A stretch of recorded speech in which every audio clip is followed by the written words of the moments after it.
하나님 말씀 빌립보서 4장 14절에서 20절입니다.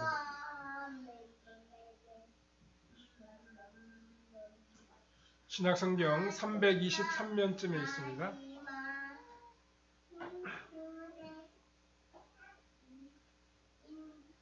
빌립보서 4장 14절에서 20절입니다.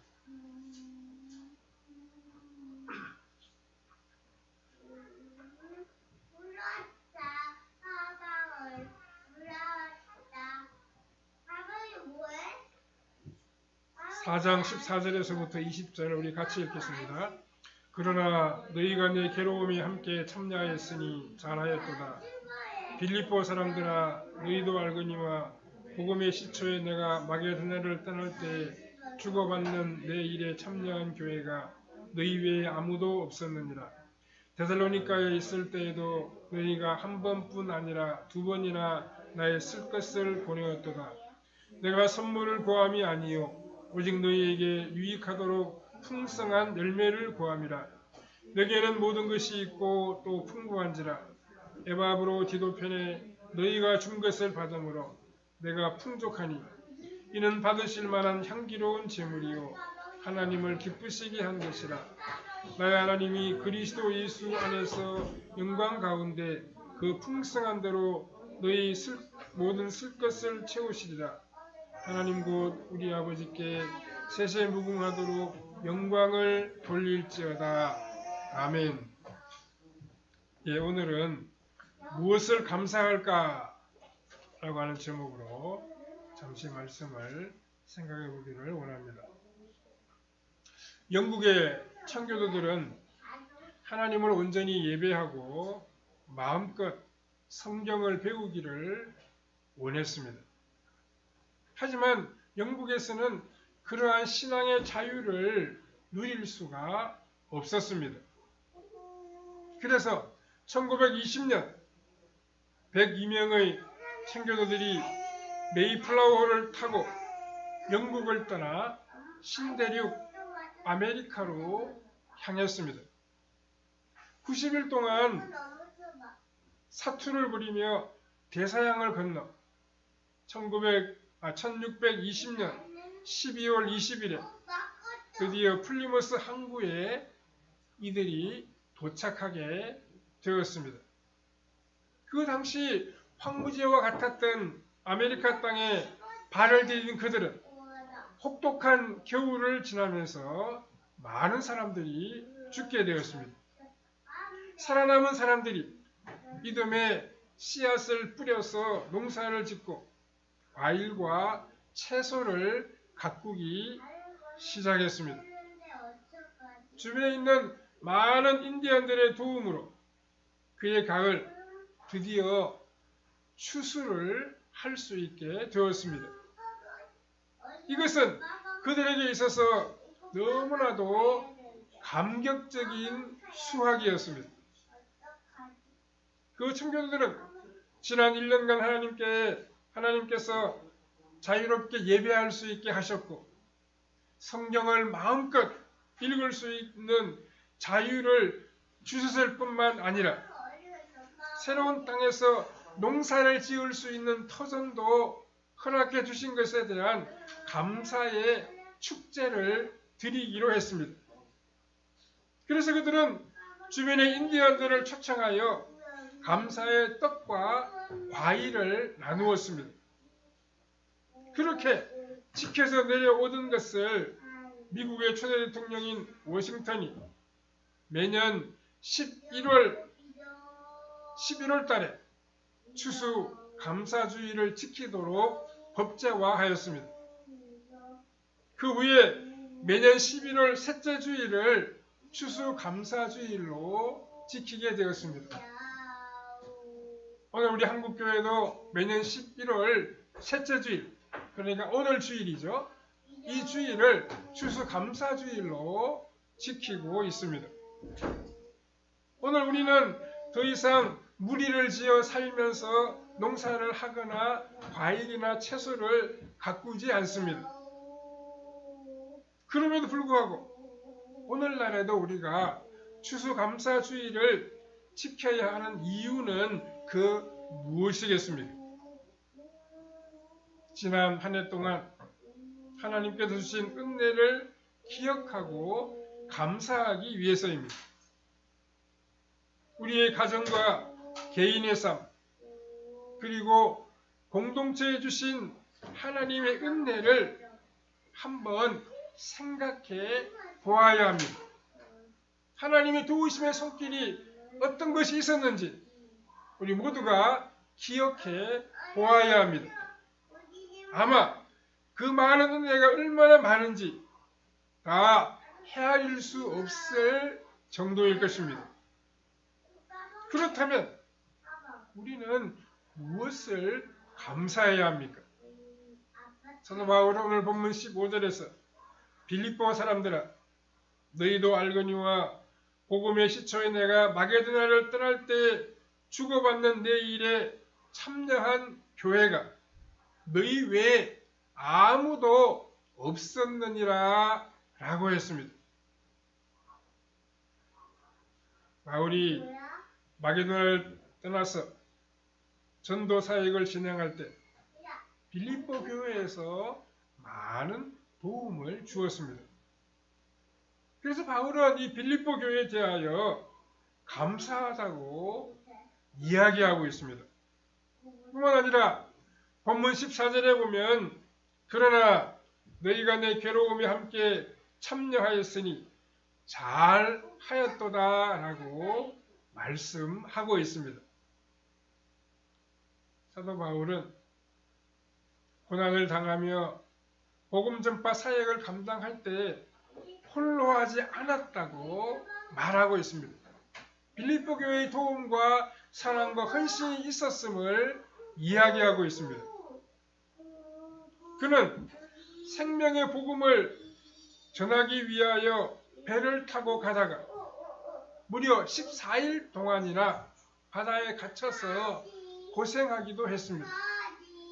때로는 복음을 증거한 죄 아닌 죄 때문에 많은 사람들과 관리들에게 붙잡혀 수많은 고초를 당하기도 했습니다.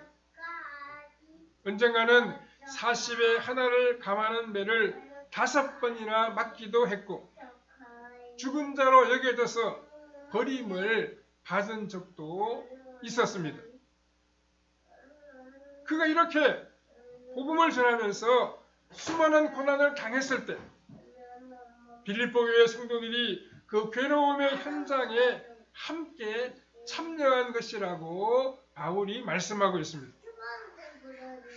우리도 바울처럼 무엇을 감사하며 살아가야 하는지 오늘 본문을 중심으로 생각해 보므로 주님께서 우리에게 주시는 교훈을 받아야 하겠습니다. 첫 번째로 사도 바울은 성도들을 향하여 감사했습니다. 바울은 자신의 복음 사역에 참여한 빌립보 교회 성도들을 향하여 감사를 표현하고 있습니다. 우리는 우리의 인생이 여기까지 온 것이 우리가 잘나고 우리가 많은 노력을 했기 때문에 여기까지 왔다고 생각하기 쉽습니다. 물론 그러한 측면이 있는 것도 사실입니다. 그러나 우리 인생의 뒤안길을 자세히 한번 살펴보면 무수한 손길들이 우리의 삶을 지원하고 협력했던 것을 알 수 있습니다. 하나님께서 우리 주변에 있는 그 수많은 사람들을 통하여 우리를 도와주셨습니다. 한자의 사람 인자는 홀로 서 있지 않고 두 사람이 서로 기대고 서로 지탱하고 있는 모습을 하고 있습니다. 우리 인생은 나 혼자 잘났기 때문에 나 홀로 여기까지 온 것이 아닙니다. 누군가가 끊임없이 우리의 인생을 도와주었기 때문에 가능한 일이었습니다. 우리의 부모님이 매일같이 자양분을 공급해 주셨고 인생에서 소중한 교훈을 심어 주셨습니다. 우리가 그리스도를 알지 못할 때 우리를 위해 밤낮 없이 기도하며 그리스도를 알기까지 지원해준 신앙의 동료들과 선배들이 있습니다. 지난 세월 동안 신앙생활을 해오면서 우리를 위해 기도해주고 도와주셨던 목회자들이 또한 있었습니다. 우리는 이러한 사실들을 기억하면서 감사하며 살아가야 합니다. 두 번째로 우리 삶을 지켜주신 분들을 향하여 우리는 감사해야 합니다. 우리는 무엇을 감사해야 합니까? 오늘의 삶이 있기까지 우리 삶을 지켜주고 도와주신 분들을 향하여 우리는 감사하는 마음을 가지고 살아가야 합니다. 그렇게 할 때 우리는 참된 겸손을 배울 수 있습니다. 우리의 힘과 능력으로 여기까지 이루었다고 생각하기 시작할 때 우리는 교만해질 수 있습니다. 하나님께서 보내신 무수한 천사들을 통하여 우리 삶이 여기까지 지탱이 된 것입니다. 하나님께서 훌륭한 선생님들을 만나게 주셔서 영향을 받게 주셨고 신앙의 동료들을 통하여 우리의 삶을 견고하게 해 주셨기 때문에 오늘의 우리가 있을 수 있었습니다. 또한 우리는 도울 수 있는 이웃이 있다는 사실에 감사해야 합니다. 우리에게 도울 수 있는 이웃이 있다는 것은 참으로 고마운 일입니다. 본문 17절을 보십시오.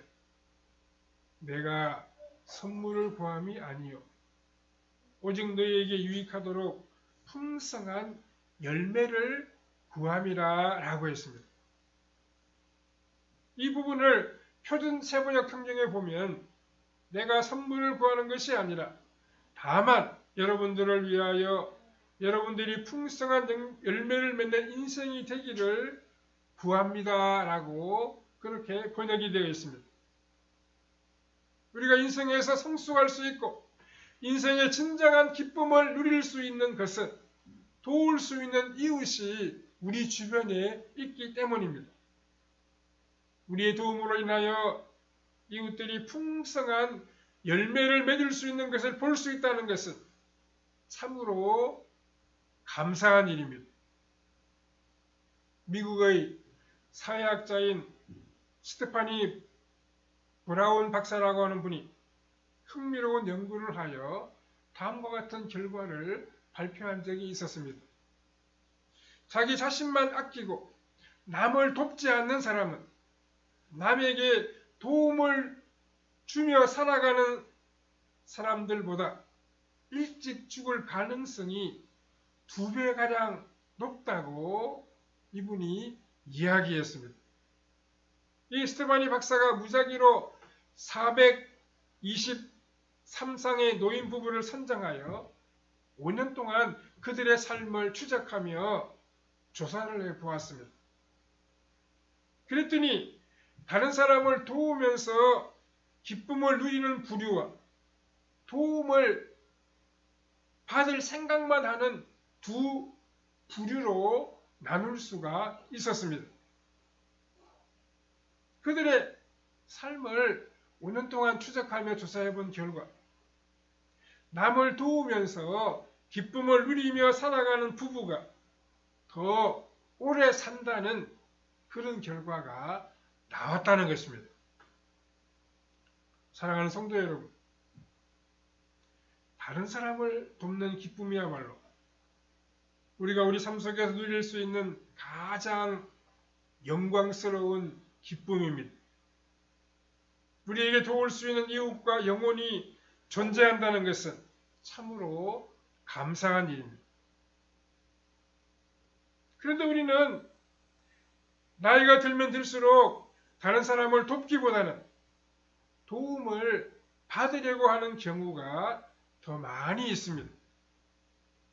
상대방의 눈빛만 바뀌어도 서운한 감정을 느낄 때가 있습니다. 그렇기 때문에 우리는 날마다 우리 자신을 훈련해야 합니다. 그래야 우리 주변에 있는 사람들, 북한의 굶주린 영혼들, 그리고 전 세계에 흩어져 복음을 전하고 있는 선교사들도 우리가 도와야 할 사람으로 인식할 수 있습니다. 우리는 우리 주변에 있는 다른 사람들, 우리에게 도움을 주고 또 우리가 도움을 줄 수 있는 그런 사람들에 대하여 늘 감사하는 자세, 감사하는 마음가짐을 가지고 살아가야 합니다. 세 번째, 우리는 여호와 이레 하나님께 대하여 감사해야 합니다. 그동안 우리 생애 속에 도움을 주시고 도울 수 있는 사람들을 허락해 주신 하나님 아버지께 우리는 늘 감사해야 합니다. 넉넉히 공급하시는 그 하나님의 은혜에 감사하며 찬양하며 우리가 살아가야 합니다. 우리가 믿는 하나님은 신 중의 신이요 왕 중의 왕이십니다. 절대 주권자이신 하나님, 그 하나님이 창조자이시고 우리의 구원의 주님이 되십니다. 그 하나님의 창고에는 무궁무진한 보화들이 가득 들어 있습니다. 하나님께서 그 무궁무진한 보화를 우리에게 열어주시기를 우리는 기대하며 살아가야 합니다. 문제는 우리가 그 보화들을 받을 준비가 되어 있느냐라고 하는 것입니다. 지난 1년간 하나님께서는 우리 생애 속에 많은 보화들을 공급해 주심으로 우리의 필요들을 채워 주셨습니다. 하나님의 이름 가운데 여호와 이레라고 하는 것이 있습니다. 여호와 이레란 하나님께서 예비하시고 미리 아셔서 우리 삶의 필요를 채워 주신다는 그러한 의미입니다. 직장을 통해 또 가정을 통해서 또 찬란한 태양을 통하여 공급해 주셨을 뿐만 아니라 생명의 영광도 알게 하여 주셨습니다. 또한 주님께서는 우리 영혼의 필요도 채워 주셨습니다. 우리를 받아주시고 용서해 주시고 우리를 구원해 주셨습니다. 우리를 어려움에서 건져내어 주셨습니다. 우리 마음의 아픔들을 아시고 헤아려 주시고 치유하여 주셨습니다. 우리 마음이 고통당하며 기도할 때마다 하나님은 우리에게 해결책을 허락하여 주셨습니다. 답답한 세상 속에 갇혀 있을 때에도 하나님께서는 영생의 소망을 우리에게 열어 주셨습니다. 우리가 하나님을 육신의 필요만 채워주시는 분으로 생각하면 우리의 인생이 허무할 수밖에 없습니다. 이 세상을 살면서 누릴 수 있는 최상의 것들을 다 누린 솔로몬 왕은 전도서 2장 11절에서 이렇게 고백한 바가 있습니다. 그 후에 내가 생각해 본즉 내 손으로 한 모든 일과 내가 수고한 모든 것이 다 헛되어 바람을 잡는 것이며 해 아래에서 무익한 것이로다. 이렇게 솔로몬이 고백했습니다. 우리 영혼을 채우시는 그 하나님의 은혜를 우리가 깨닫지 못한다면 설령 우리 육신의 요구가 다 채워진다고 하더라도 그것은 바람을 잡으려고 하는 그러한 인생에 불과하다는 것입니다. 그렇기 때문에 우리 하나님께도 감사할 수밖에 없습니다. 그분은 우리의 육신의 필요를 공급해 주실 뿐만 아니라 영혼의 필요도 다 공급하여 주십니다. 또 하나님께서는 말씀을 통하여 우리 영혼을 깨우쳐 주십니다. 20대 때에는 우리가 이 땅에서 영원토록 살 수 있을 것처럼 그렇게 생각합니다. 40대 접어들면 그때는 인생의 기초를 쌓기 위해 전심전력으로 달려가기 때문에 인생의 의미를 깊이 생각해 볼 그러한 여유가 없습니다. 그러다가 50대에 접어들어 체력적으로 약해지면서 인생의 서리가 내리기 시작합니다. 60대에 접어들면 인생이 순간이구나 라고 하는 고백을 하게 된다고 합니다. 우리 인생이 그렇게 어떤 면에서 보면 허무하고 빨리 지나가 버리는 인생이라는 것입니다. 우리가 그런 인생을 살면서 하나님을 바라보고 하나님 때문에 감사하고 하나님의 도우심을 기억하고 살아가는 그런 삶을 이어가야 한다는 것입니다. 소설가 해밍웨이는 현장을 아주 중요시하는 그런 사람이었다고 합니다. 그런 인생이 당할 수 있는 가장 극심한 고통의 현장 속에 있기를 원했습니다. 2차 대전 당시 스페인 내전이 있을 때 그는 종군 기자로서 그 현장에 참여했습니다. 폭탄이 터지는 현장 속에서 그는 인생의 비극을 자기 눈으로 똑똑히 바라볼 수 있었습니다.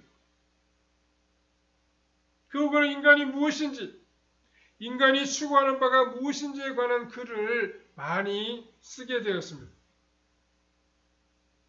노벨 문학상을 받고 절정기에 있을 1961년 7월 2일 주일날 아침, 그는 그의 저택에 앉아 그가 평소에 읊조렸던 말을 반복했습니다.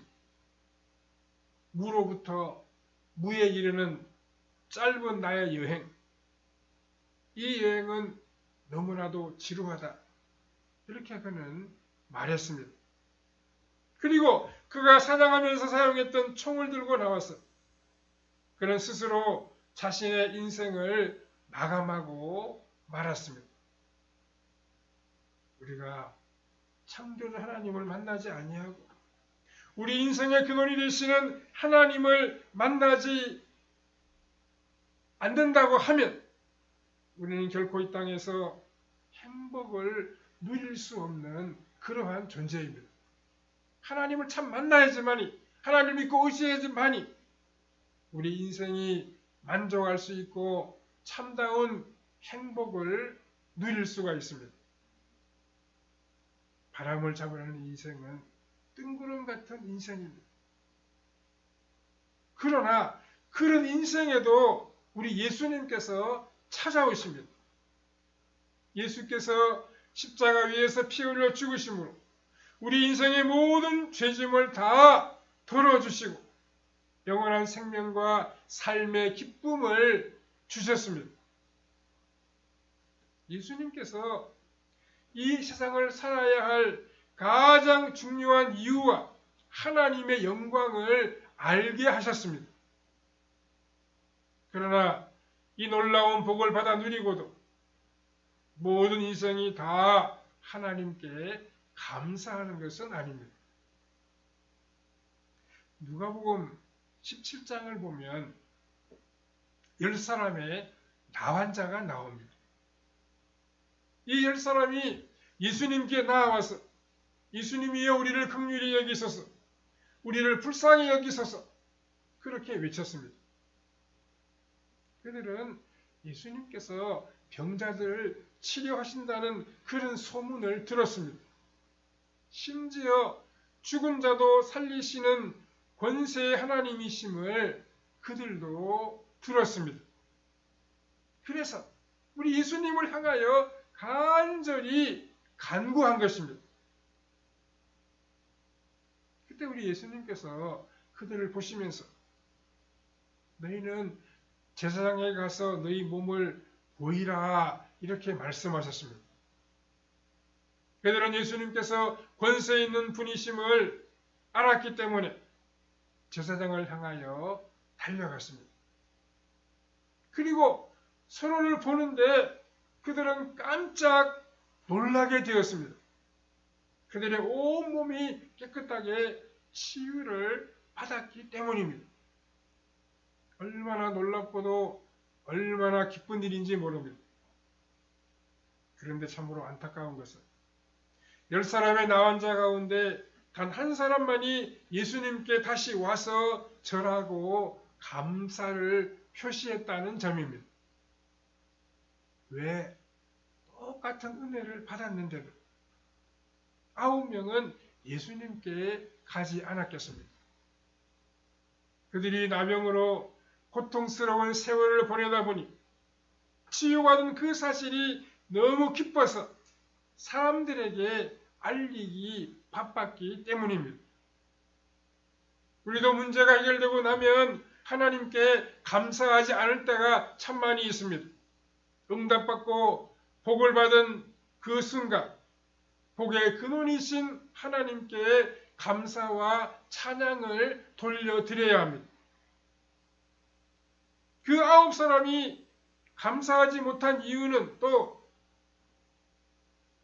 예수님께서 직접 손을 얹고 치유해 주신 것이 아니었기 때문에 자연의 순리에 의하여 병이 나았을 것이라고 생각했기 때문입니다. 오늘 우리가 감사하지 못하는 이유는 우리나라에서 유교 사상의 영향이 크다고 이야기할 수도 있습니다. 우리 민족이 추구해온 이상적인 인간상은 희노애락에 쉽게 감정을 노출시키지 아니하는 도덕 분자형 인간 유형이었습니다. 그래서 어떤 때에는 하나님께 좋은 일을 많이 주셔도 일부러 반응을 잘 하지 않습니다.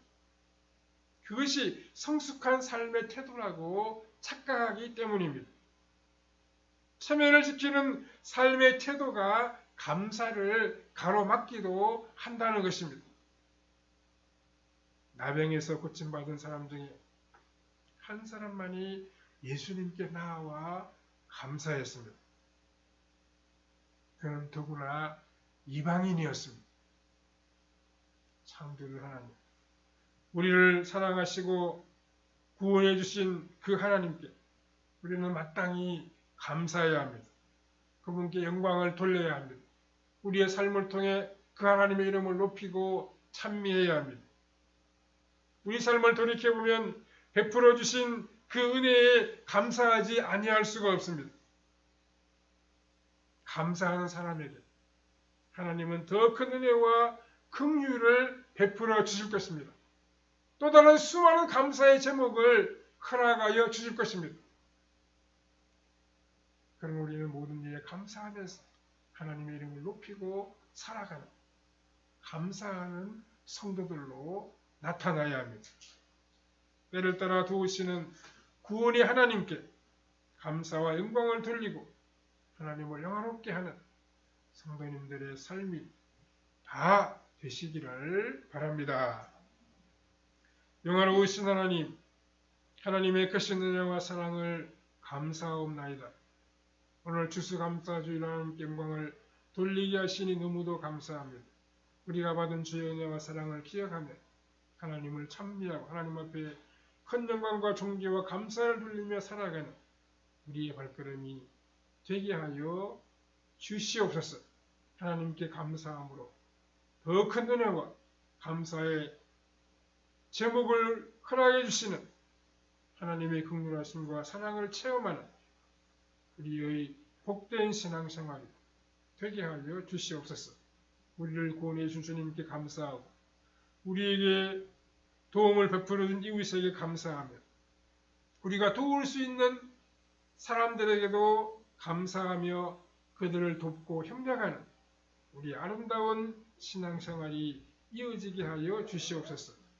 이 마지막 때에 하나님께 감사함으로 하나님께 영광을 돌리고 하나님이 기뻐하시는 선한 일에 부유한 삶을 이어가는 우리 복된 신앙생활이 다 되게 해주시기를 원하옵고 예수님의 거룩하신 이름으로 기도하옵나이다. 아멘. 예, 우리